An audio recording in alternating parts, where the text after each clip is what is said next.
Hey guys, I hope you're all doing well.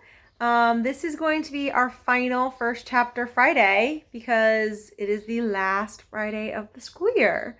Kind of a roller coaster year, starting the year with absolutely no technology and ending it with learning on a computer. So kind of a roller coaster this year. Um, at least for me, the school year flew by. I had so much fun teaching sixth grade this year, and I really, really miss you guys. And I'm really, really going to miss you guys next year. But you're off to seventh grade, and wonderful things are waiting for you guys in seventh grade. Um, for our last First Chapter Friday book, I have been holding out.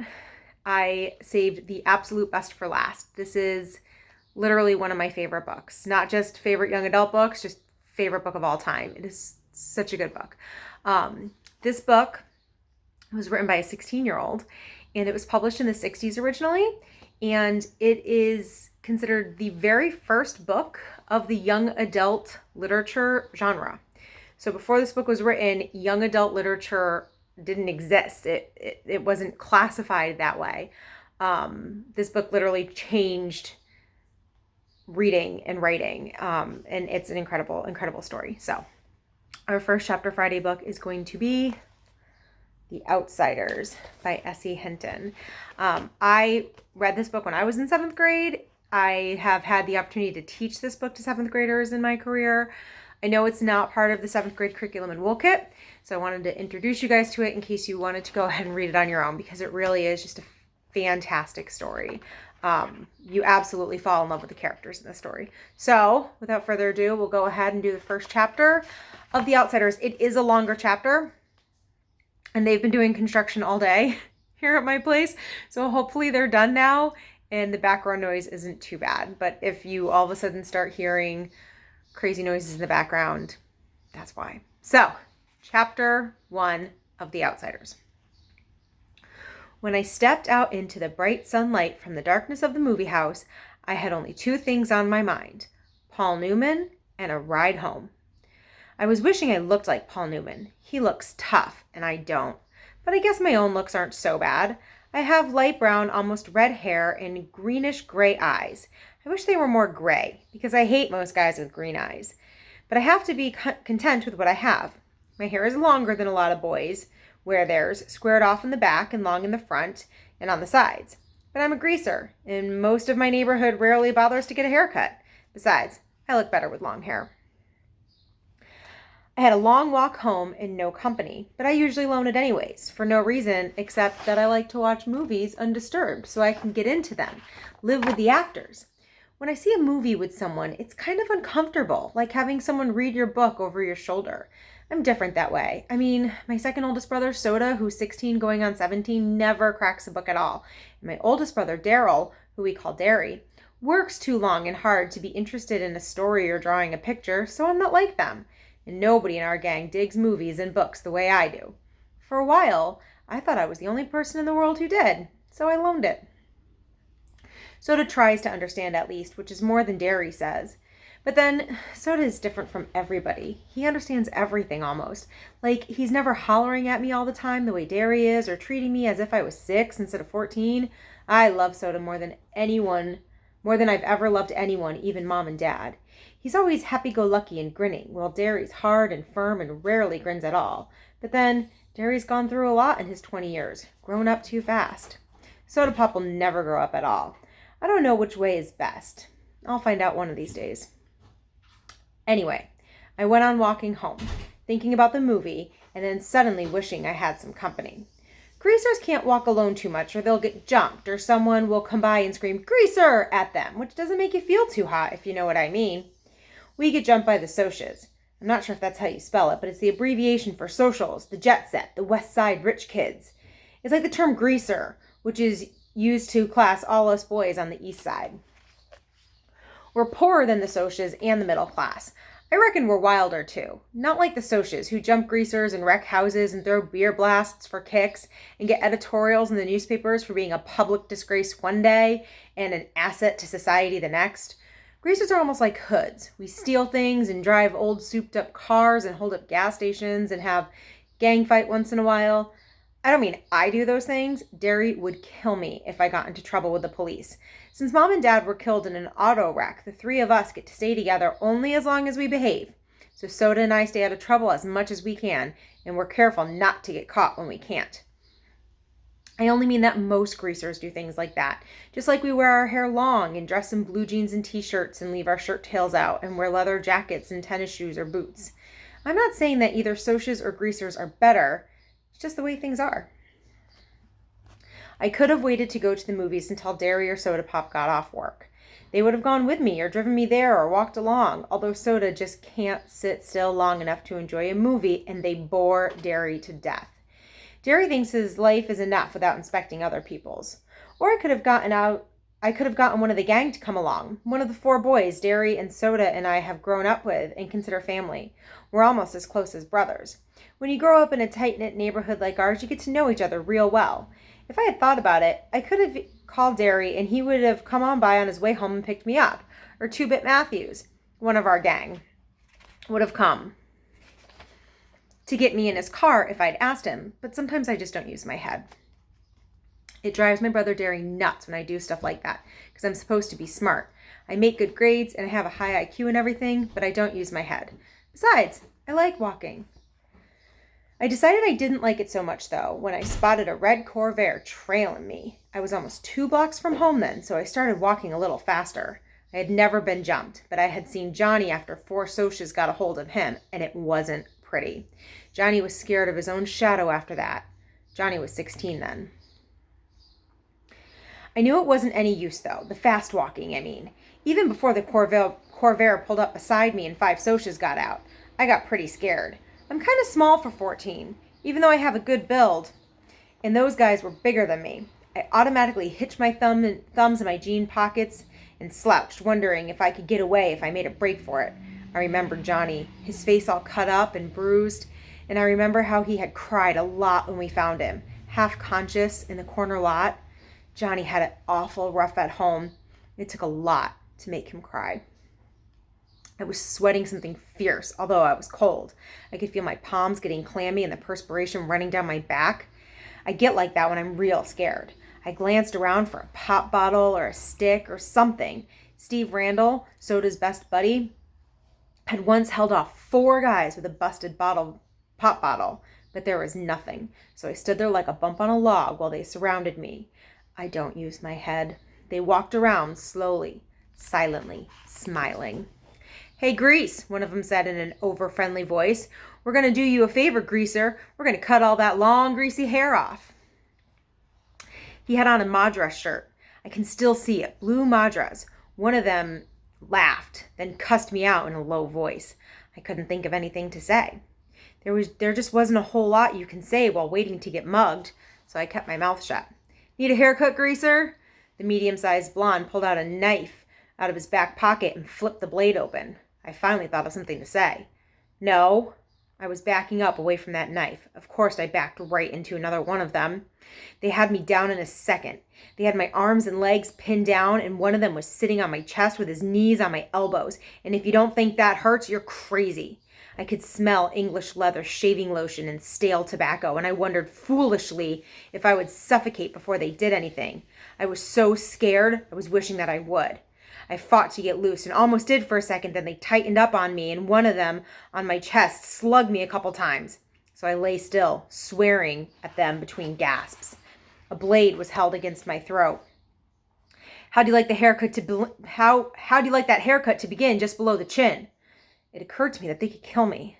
I went wild. I started screaming for Soda, Derry, anyone. Someone put his hand over my mouth and I bit it as hard as I could, tasting blood running through my teeth.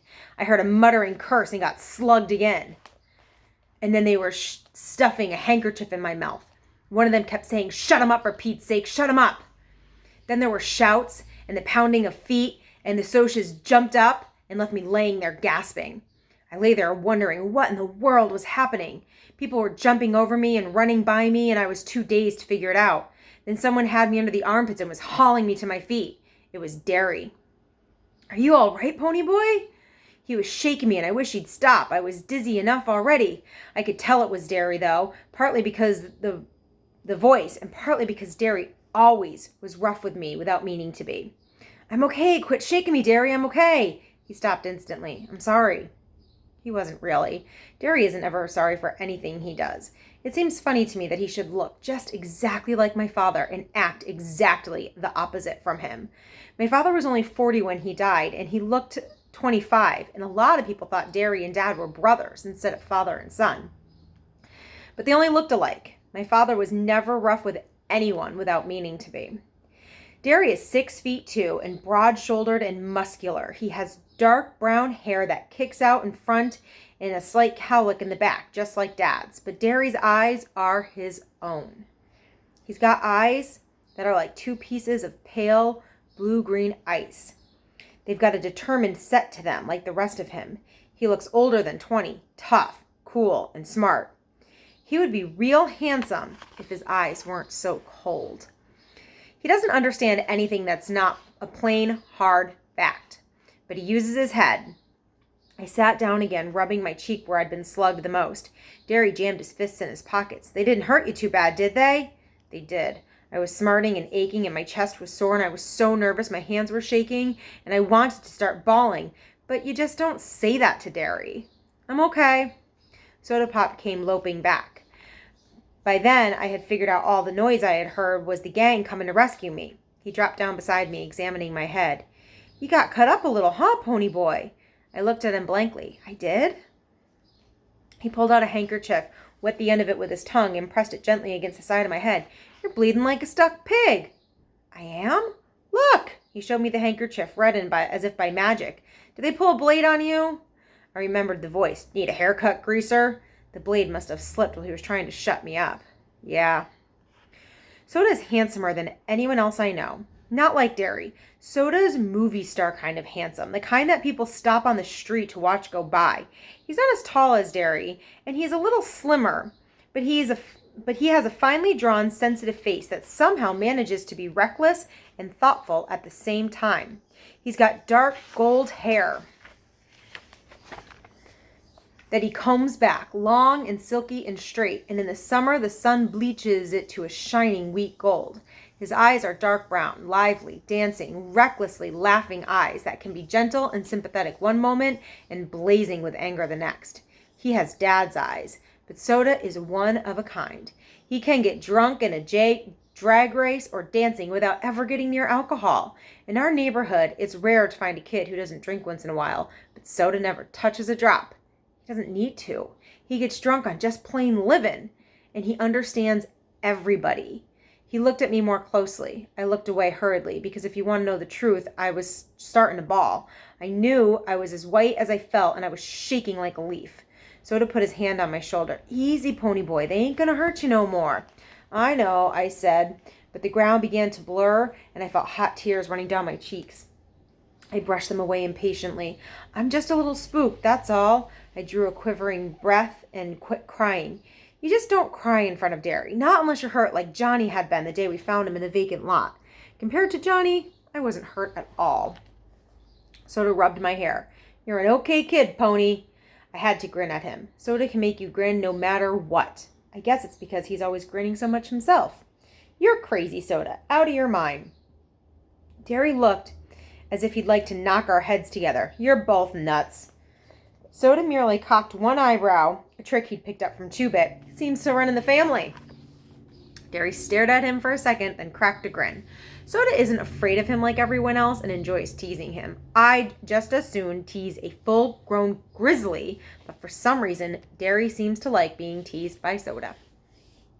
Our gang had chased the Socias to their car and heaved rocks at them. They came running back toward us. 4 lean, hard guys. They were all tough as nails and looked it. I had grown up with them and they accepted me, even though I was younger because I was Derry and Soda's kid brother, and I kept my mouth shut good. Steve Randall was 17, tall and lean, with thick, greasy hair he kept combed in complicated swirls. He was cocky, smart, and Soda's best buddy since grade school. Steve's specialty was cars. He could lift a hubcap quicker and more quietly than anyone else in the neighborhood, but he also knew cars upside down and backwards, and he could drive anything on wheels.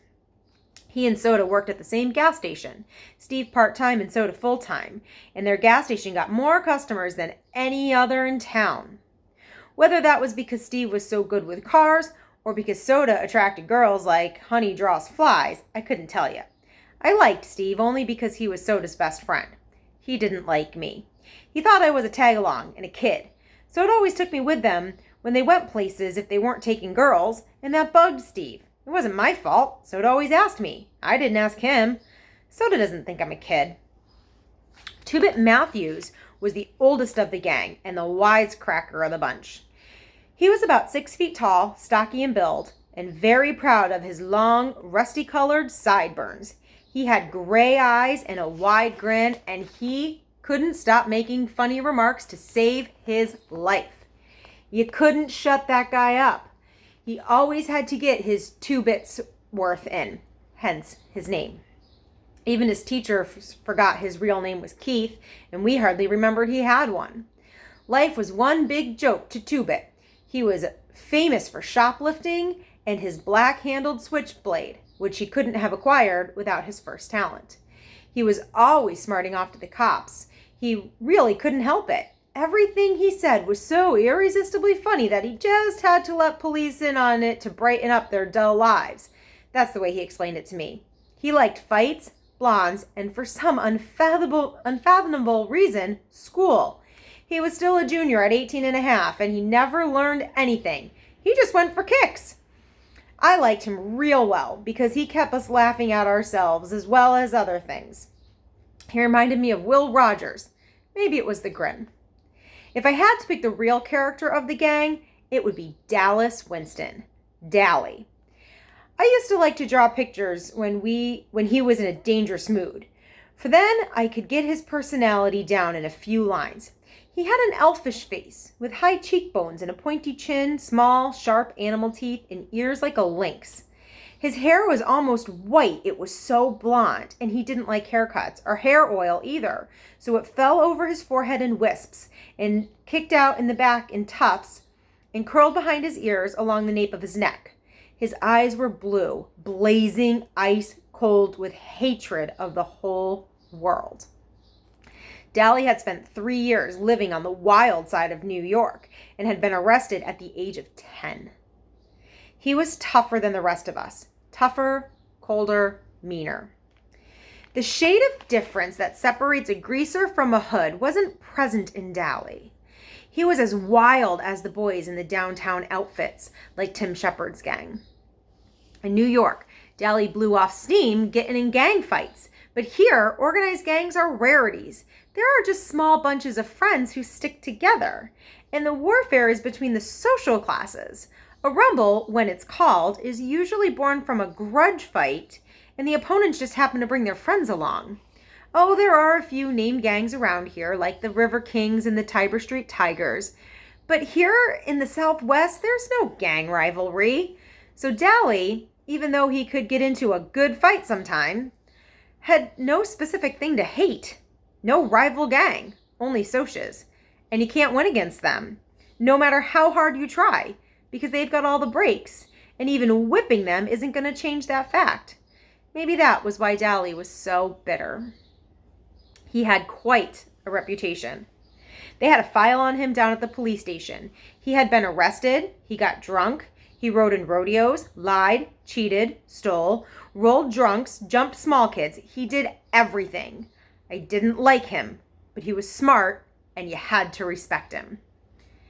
Johnny Cade was the last and least. If you can picture a little dark puppy that has been kicked too many times and is lost in a crowd of strangers, you'll have Johnny. He was the youngest next to me, smaller than the rest, with a slight build. He had big black eyes and a dark tan face. His hair was jet black and heavily greased and combed to the side, but it was so long that it fell in shaggy bangs across his forehead. He had a nervous, suspicious look in his eyes. And that beating he got from the socias didn't help matters. He was the gang's pet, everyone's kid brother. His father was always beating him up, and his mother ignored him, except when she was hacked off at something, and then you could hear her yelling at him clear down to our house. I think he hated that worse than getting whipped. He would have run away 1,000,000 times if we hadn't been there. If it hadn't been for the gang, Johnny would never have known what love and affection are. I wiped my eyes hurriedly. Did you catch 'em? Nope, they got away, the dirty... Two-Bit went on cheerfully, calling the Socs every name he could think of or make up. The kids okay? Yeah, I'm okay. I tried to think of something to say. I'm usually pretty quiet around people, even the gang. I changed the subject. I didn't know you were out of the cooler yet, Dally. Good behavior. Got off early. Dallas lit a cigarette and handed it to Johnny. Everyone sat down to have a smoke and relax. A smoke always lessens the tension. I had quit trembling and my color was back. The cigarette was calming me down.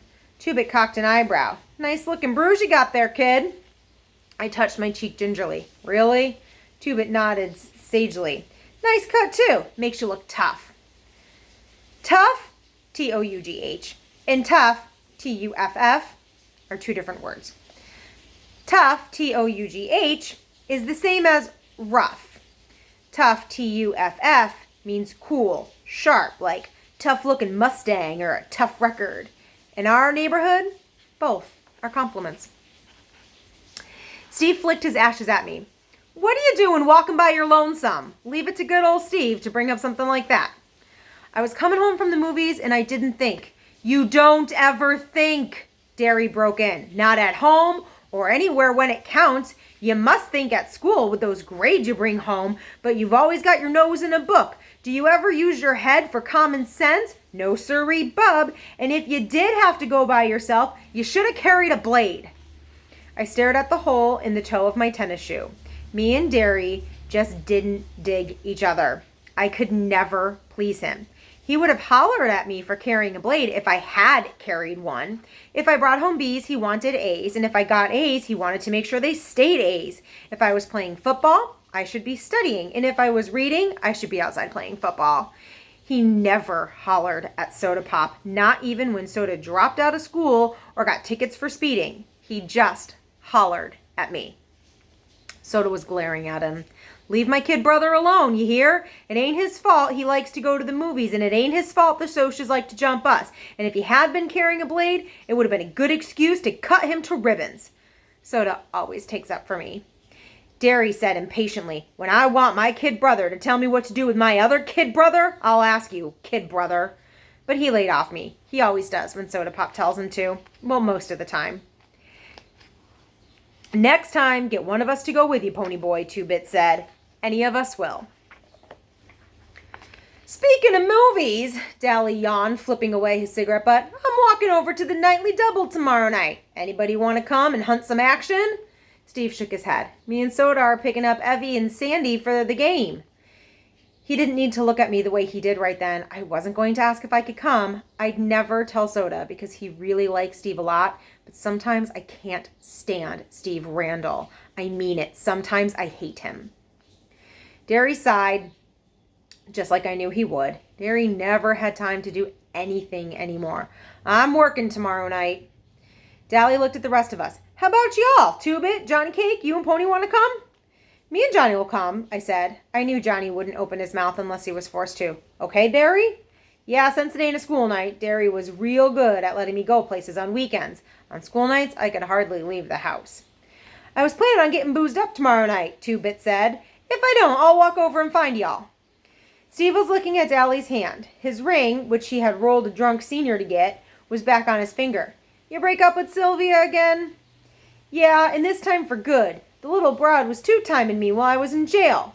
I thought of Sylvia and Evie and Sandy and Two-Bit's many blondes. They were the only kind of girls that would look at us, I thought. Tough girls. Tough, loud girls who wore too much eye makeup and giggled and swore too much.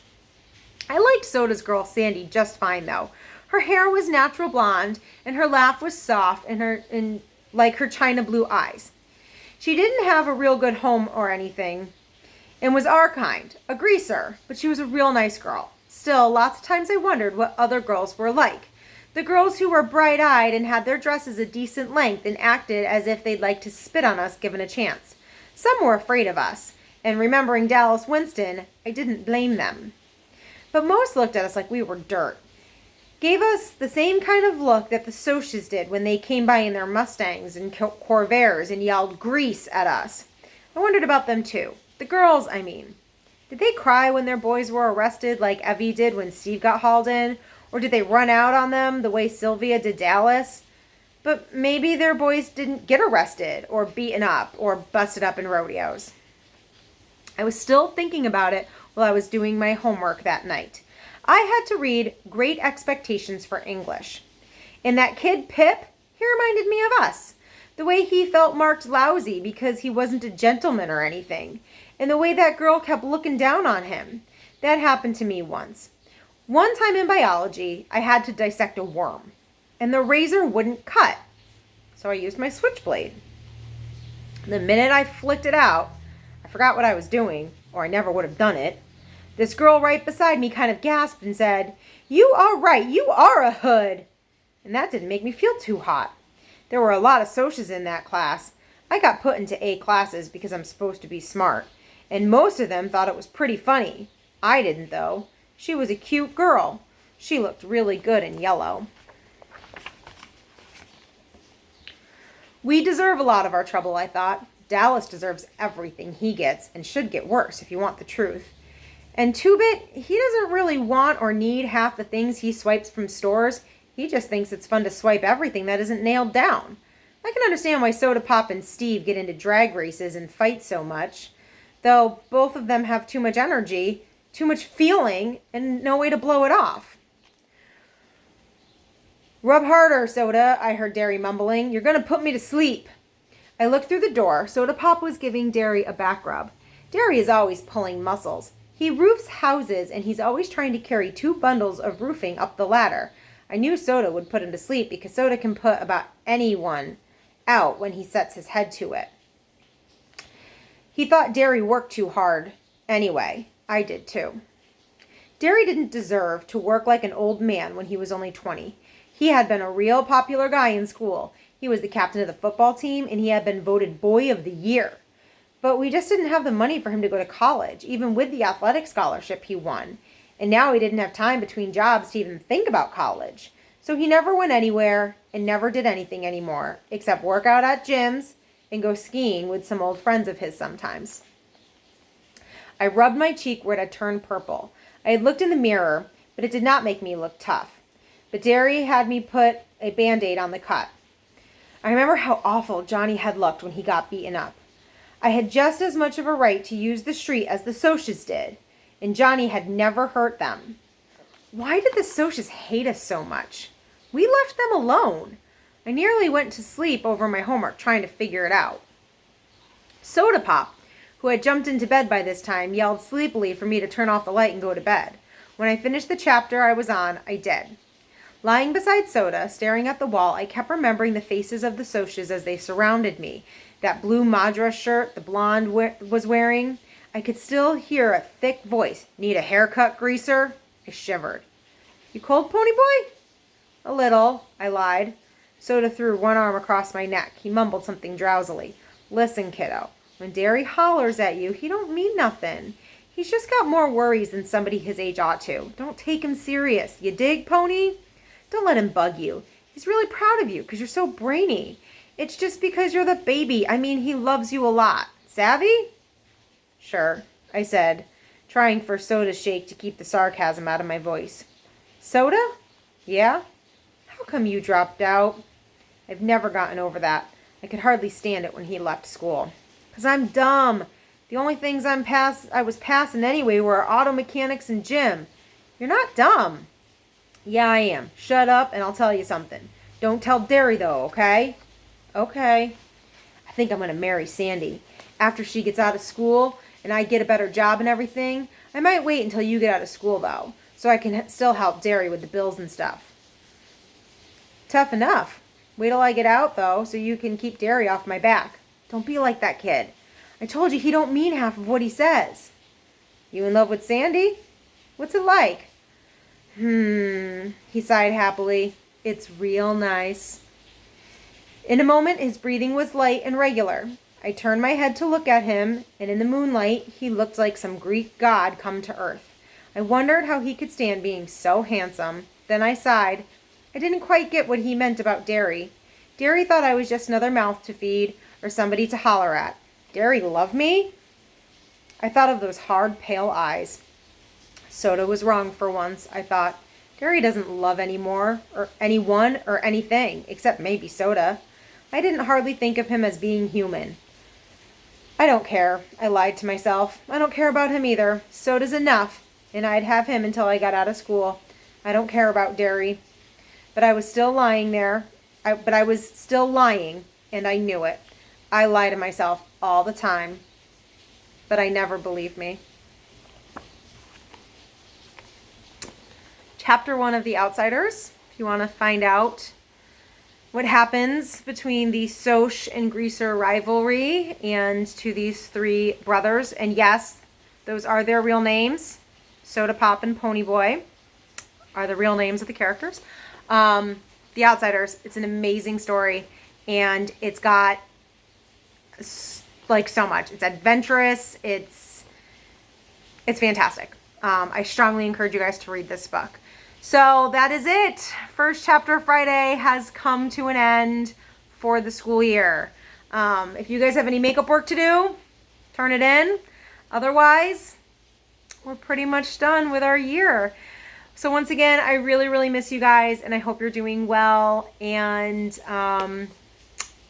yeah, I guess we'll be in touch soon. All right, I hope you guys love The Outsiders. See you later.